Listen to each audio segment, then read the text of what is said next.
théorie du miroir en relation. Tu connais? Ce que tu admires ou ce qui t'agace, ce qui te dérange chez les autres, chez les personnes avec qui tu es en relation, fait aussi partie de toi, se trouve en toi. Carl Jung parle de nos parts d'ombre et de nos parts de lumière.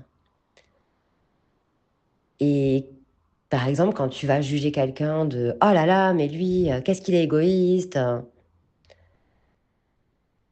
En fait, l'idée là, d'après la théorie du miroir, c'est d'aller observer quand est-ce que toi aussi, tu peux être égoïste. C'est vraiment une théorie qui apprend l'humilité et l'amour de soi, l'amour des autres. En tout cas, c'est ce que j'en conclus. On apprend à se connaître, à se découvrir. Et comme j'avais déjà partagé dans un contenu, on ne découvre pas que le soi-disant beau en nous.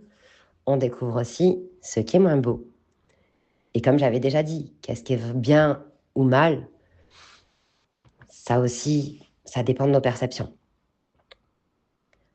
L'idée de la théorie du miroir, c'est de s'en servir comme une forme d'outil pour mieux se connaître et pour évoluer, pour faire évoluer notre relation avec nous-mêmes et aussi nos relations.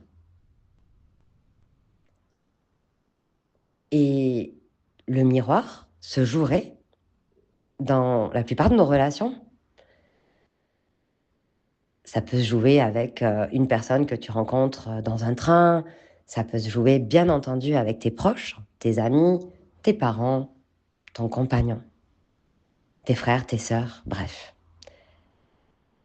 Ce qui est intéressant aussi à discerner, c'est que plus la relation est dans l'affect, plus elle est émotionnelle, plus tu as une propension à être touché par l'autre.